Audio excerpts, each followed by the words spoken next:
it's Murr from Impractical Jokers, and you are listening to Tiffany and Ashley's podcast. Hello, and welcome to another podcast of Impractical Jokers, the fan podcast. This is Ashley. I'm Tiffany. We have a very special guest. Surprise! Hey, it's Murr!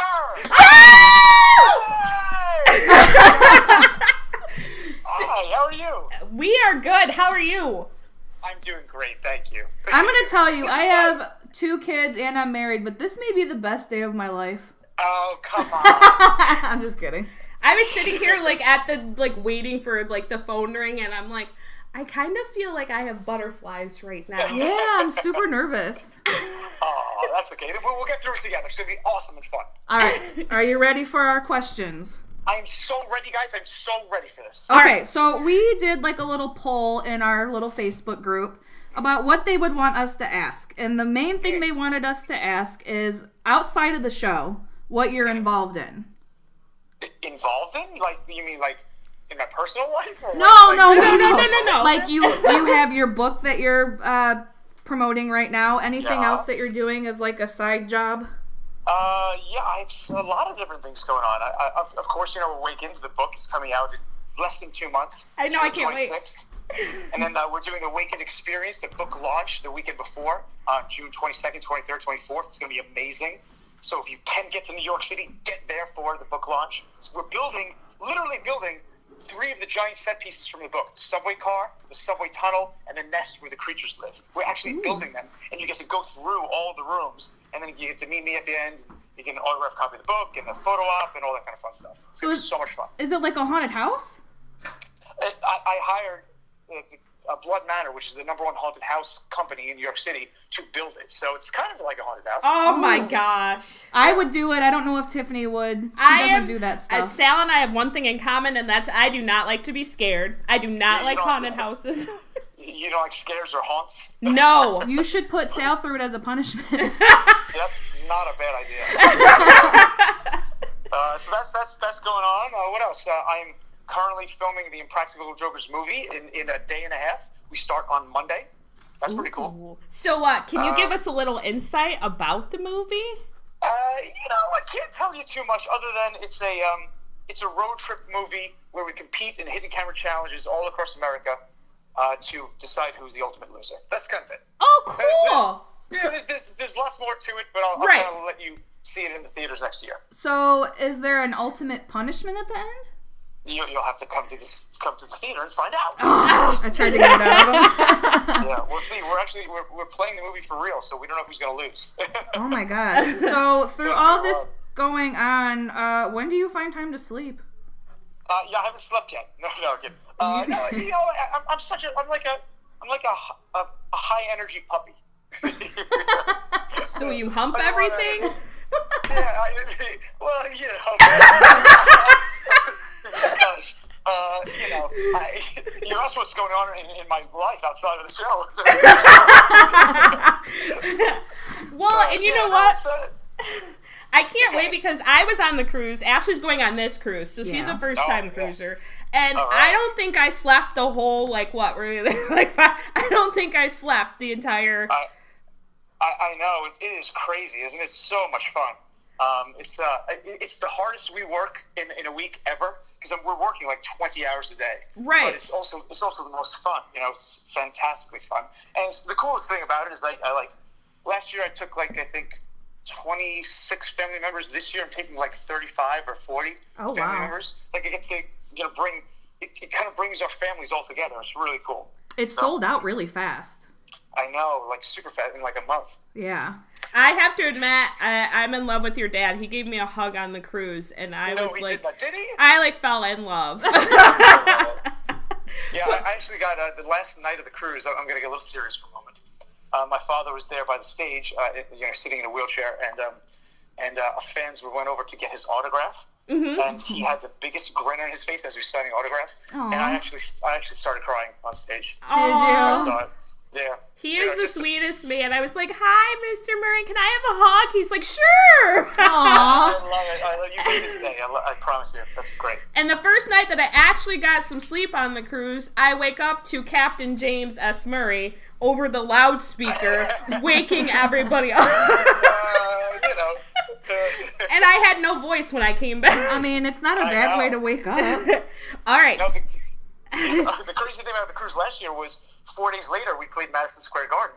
I know. So I was like, oh man, I hope my voice comes back. And thank God it came back. Well, and congratulations on that, because that's huge. Thanks. What was that like for you?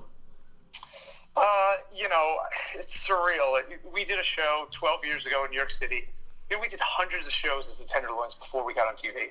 We did one show where we rented a 50-person theater. 2 people bought tickets to see us perform. 2.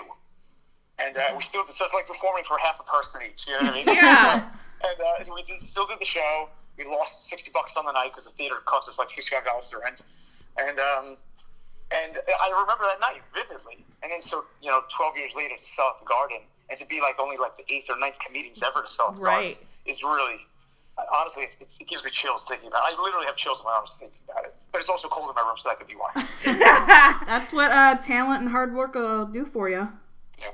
Okay. So, one thing, in our, I can't speak for other, Facebook groups, but I made, this huge post about, what people watch the show for. Do they just need a laugh? And everybody has, a story about how, they were going through a hard time, and they sit down with your show, and it just makes them laugh for a second. I personally, back in November, was diagnosed with cancer, and I had to go through a phase where I was in isolation for treatment, and luckily there was, reruns of the show, and I just watched the show, probably for, 4 days straight. Wow. And so, what, for you personally, is there, a show or movie that you go to when you need to laugh? When I need to laugh? Oh, gosh. My favorites are, Naked Gun, Airplane. I go to all the Will Ferrell movies. I go to the Adam Sandler movies we grew up with. Those always make me laugh. Always, always, always. I'd say probably Naked Gun and Airplane. Okay. Number 1 and 2. Have you watched The Office? Because I've been binge watching that, and it's amazing. Oh, yeah. I watched it when it was on, the American version. And I've seen the British version, too, but I like the American one better. Okay. I haven't seen the British one. I'm on, season 7 of The Office, and it's amazing. It's so good. It's so good.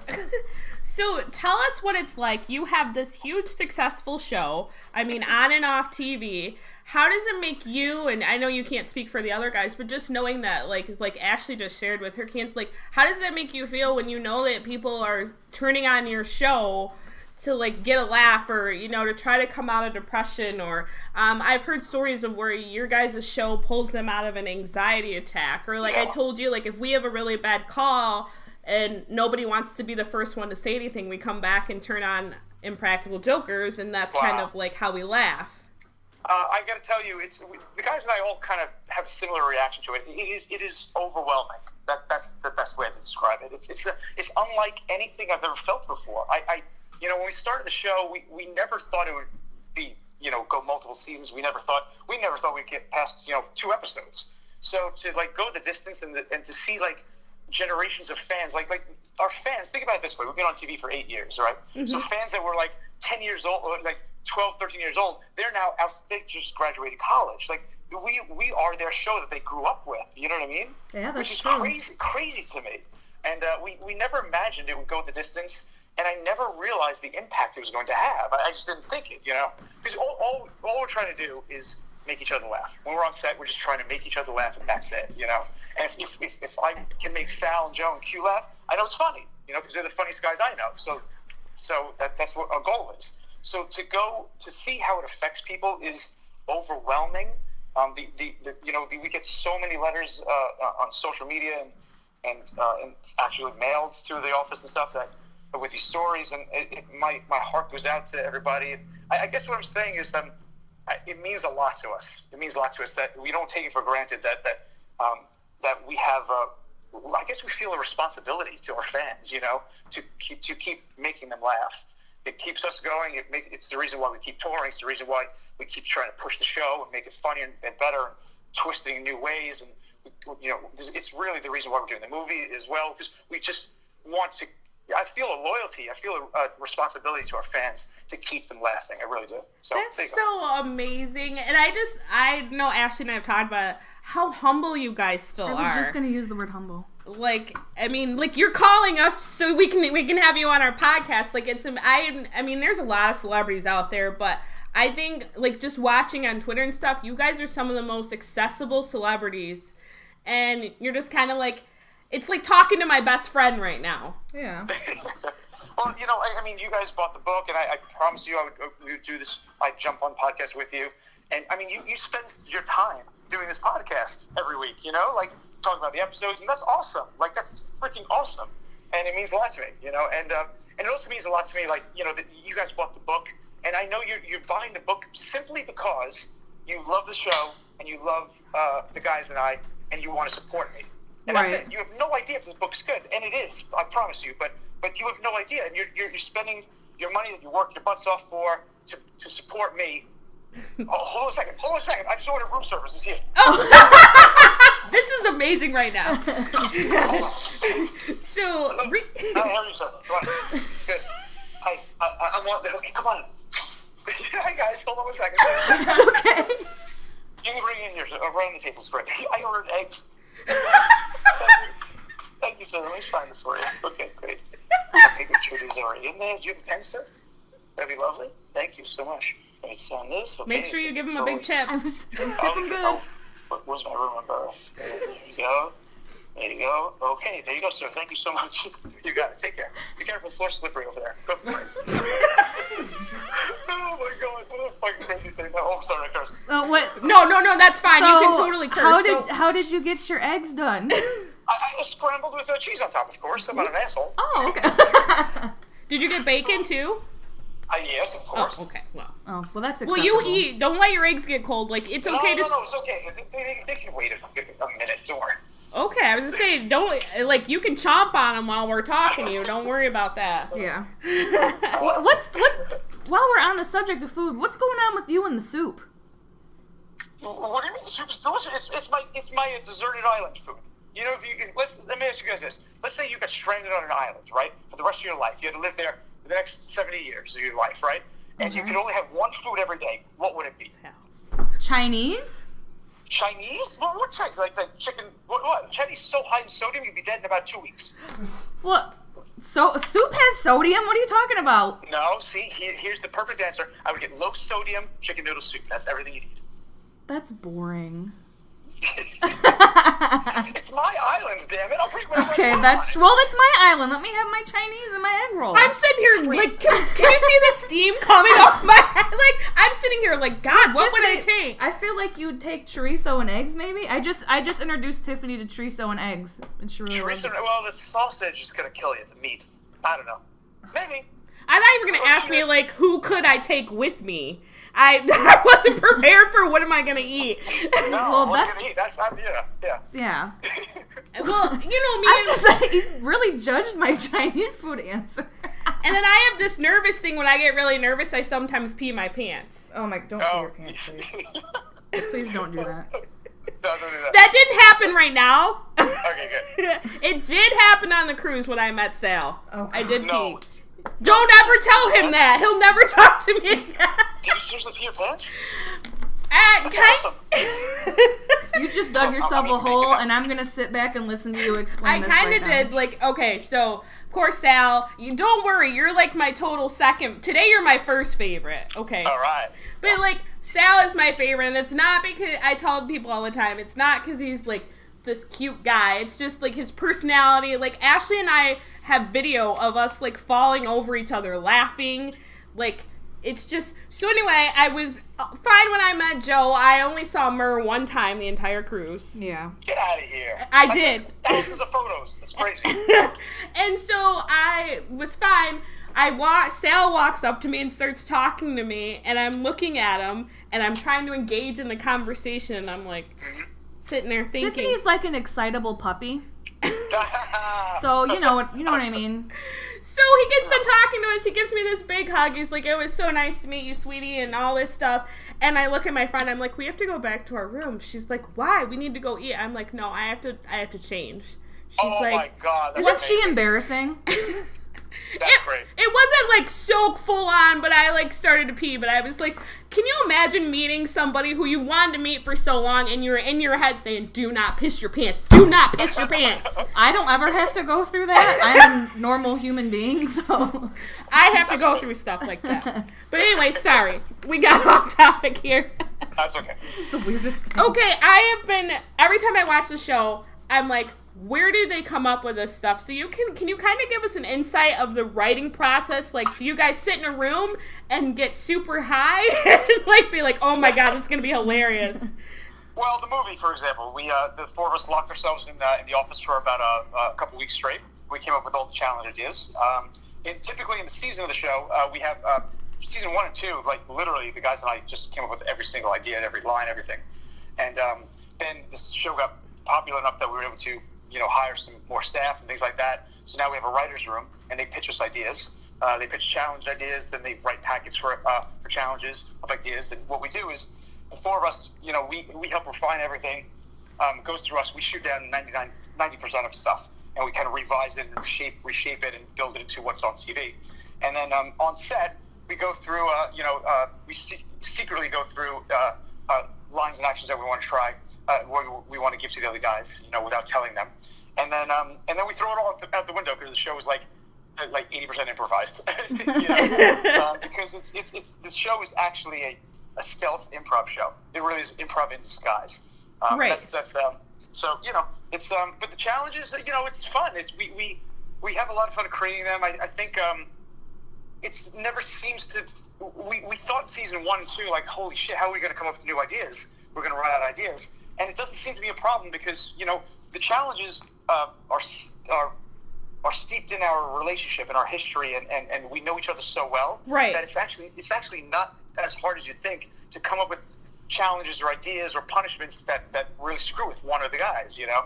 I think punishments are my favorite thing to come up with, though. I'm going to tell you what, since this show, I've become kind of a psychopath because I sit and think about how I would punish my friends and, like, use their fear to my advantage.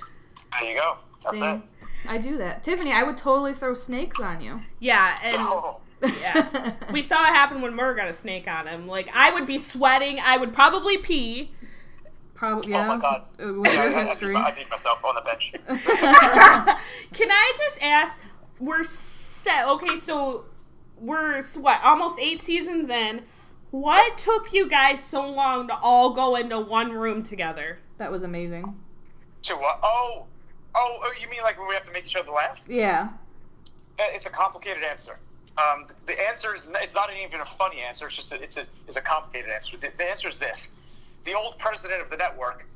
We pitched that idea in season 1, and the old president of the network forbid us from ever doing it because he did not think he thought the goal of every challenge should be not to laugh. You should never laugh in a challenge. So why would you be in a challenge and try to make each other laugh? That's crazy. And so he forbid us from ever doing challenges that had the goal of don't laugh. And then when he left the network about 3 years ago, and they brought the new president in, we immediately started doing a challenge where we compete not to laugh. That's why. There's the actual answer, and it's not a funny one. It's just crazy politics of the network. There you go. I hope he watched it and like regretted his life. Because that was really fun. I think those are some of my favorite challenges. Oh man, they were so funny. I mean, like when think of it, when all four of us are in the room trying to make each other laugh, it's that's the goal. Another one, when we're doing crunches in basketball, saying the names, the goal is not to laugh. That's another one. And then we do. There's a third one where the goal is not to laugh as well. I can't remember, but it's such a funny goal too. It takes the show in a new direction, I think. Absolutely. And I have to know, how long does it take you guys to reorganize when Sal falls over laughing and ruins the whole set that you guys are standing by? It depends on how much he destroys. Okay, so our last question is, we want to talk about some of the punishments you've been through. Okay. Are there any punishments that, like, while it was happening, you were like, damn, they really got me? Yeah, I mean, Danica McKellar, Winnie Cooper. Yeah, that was absolutely. I was just... It was, I had this. You're torn in so many directions. I was physically embarrassed. I was mentally embarrassed. And then I was also simultaneously proud of my friends for coming up with such an ingenious punishment. that had so many layers to it, you know? I mean, it tricked me. First, I thought it was a bodybuilding competition, which in itself is really embarrassing. Yeah. Right? And then when I walked in, I never in a million years could have predicted I was walking into that situation, ever. I had no clue they even knew her or were talking to her. It blew my mind. And then I realized what I looked like and the whole, you know, the reversal of the punishment. And I was proud of them and mortified in every possible way. It almost reminds me of your vampire choir one. Oh, that's my favorite. Why am I Dracula? Similar, you know, it's just embarrassing me in just multiple levels, you know? I feel like you get the worst punishments. I do. Like your skydiving. Yep. I felt really bad for you. And your prostate exam. That's my favorite. Yeah. I'm sorry. Many different levels of embarrassment. Yeah. And I think one of my favorites is the Novocaine punishment too. Oh yeah. Ray's brief is brilliant. Yeah. There's I don't think this has aired yet. Has the punishment aired where I have to give a speech in front of City Hall in front of the mayor? No. Okay, that must be in the next episode. I don't think there's a new episode next week. I think it's another special. Right. And then the week after I think is a new episode. So there's I think it's 2 weeks from now. There's a punishment coming up where I have to give a speech in front of a city council. Like there's literally like 60, 70 people in the room who work for the government of Yonkers, and which is a city in New York, and the mayor's there as well. And that is one of those punishments that you'll see it in the punishment. My knees buckle from laughter. I have to hide behind the podium because I'm crying laughing at how stupidly funny the punishment was. Oh, I can't wait. One of my favorite punishments is where you're giving the speech about oh my gosh, I just totally drew a blank. You're giving a Is he on the boat? No, it's the one where their guys are doing stuff to you underneath the podium. Oh, about climate change. Yeah. Yes. And the fact that you did that from memory, like I'm proud of my bullshit. I was making all that stuff up as I was going. There was no script. I was just making it up. And, but yeah, I'm very proud of that punishment. That punishment was actually, you know, it was so funny what they were doing, you know. And I realized how stupid it looked when I walked out with the high heels, you know. I always when I watch the episode, I'm like, man, when they cut him into shorts, they should have put the high heels back on. What's it like do you guys ever get a chance to like talk to people after you've involved them in it? Like, were you able to talk to that whole group and we're like, hey, so congratulations, you guys are just on a show? No, we have a release team. They're the ones that do the talking. But sometimes if it's a really important mark, the mark is what you call the person in the camera shot that we're interacting with. If it's a really important mark, that it's really important that they sign the release to be on TV, I'll tell them after performing with them that they were just on TV, you know, and I'll try to talk them into it because I think that no one can talk them into it better than we can, but also we have a team of people that's literally their job. So that's the most frustrating part of the show is because the show is no easier to produce now than it was 8 years ago. Just because more people know us, because the show has to be real. People still can't know who we are. Right. So the people I'm interacting with have never heard of Impractical Jokers. They don't know us. So it's still trying to convince strangers who don't know who you are to sign a release form to be on TV after you've done something crazy or weird to them. You know. Yeah. So it's a lot of times, you know, we'll do something that's gold material, and the person won't sign the release. So sometimes it'll work to blur them. Sometimes it doesn't. It depends on the nature of what's going on, and you know whether you need to see their reactions to make the joke work. And it's frustrating, but it's also this is the nature of the type of show we're doing. So I have to so for me, the first episode that I ever saw was the permanent punishment episode. Tattoos, wow. And so first of all, I the guys and I on the fire department, we often play the game with the balloons and trying to attach them to people. Yeah. It doesn't always work out as well as it did for you guys, but I want to know about that punishment. Like, okay, so you're getting your first ever tattoo. Your best friends picked it out. You have no idea what you're getting. Yep. Then you see it for the first time. Yeah. Well, it was ridiculous, but I gotta tell you, when we went down the line, I was so happy I was not Sal. Oh my God. It just makes no sense. It just makes no sense to have Jaden Smith. Like, why? No one in the world. There's 8 billion people on it. No one in the world has a Jaden Smith tattoo. Well, and I love it because he's like, I've never even said the words Jaden Smith. I know. It's so weird and arbitrary and brilliant and stupid. And I'll take my ferret skydiving any day. Well, I think it was funny that in, like, episodes afterwards, every time you guys punished Joe, you were like, this is for the tattoos. Yeah. And then he finally gets to a point where he's like, you guys really got to get over that. So if you could tattoo Joe, what would you put on him without him knowing? I would put Sal's face over Joe's face.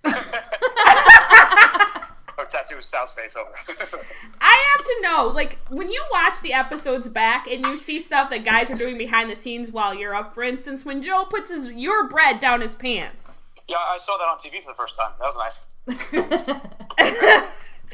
Are you saying, like, in your... I was watching the episode, and I was having dinner. I nearly spit out my goddamn food. Did you text him and, like, tell him that he's a jerk for like, that? you're an asshole for doing that to me? Yeah. Yep. You know, it's an intro.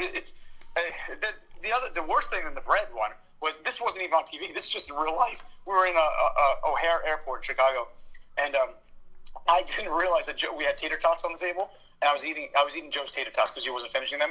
And he took some tater tots and put it down his pants and against his balls and just put them back on the table. I didn't notice, and I ate the tater tots and Sal and Joe start crying, laughing, and it's because I ate his ball tops. There you go. So do you ever get them back? I'm gonna. I think you should. Like, well, I just saw, I mean, you just posted a picture where you signed Joe's massage receipt. Yeah, that was funny. Oh, yeah, his massage is $135. Yeah. Massage therapist, $135. It was 100% tip. And then I kind of felt bad for you when you were like, hey, I'm a great friend and I just got Joe some soup because he's not feeling well. And you come in, where's my goddamn scooter? Yeah, he sold my scooter for $3,000. How crazy is that? The girl who bought it is in our Facebook group.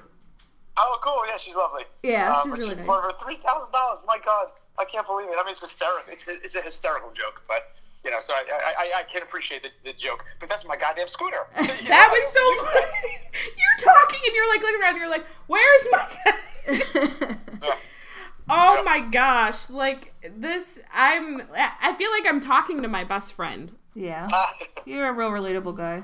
Thanks, guys. Well, listen, I'm going to go in a second because I got my bacon here.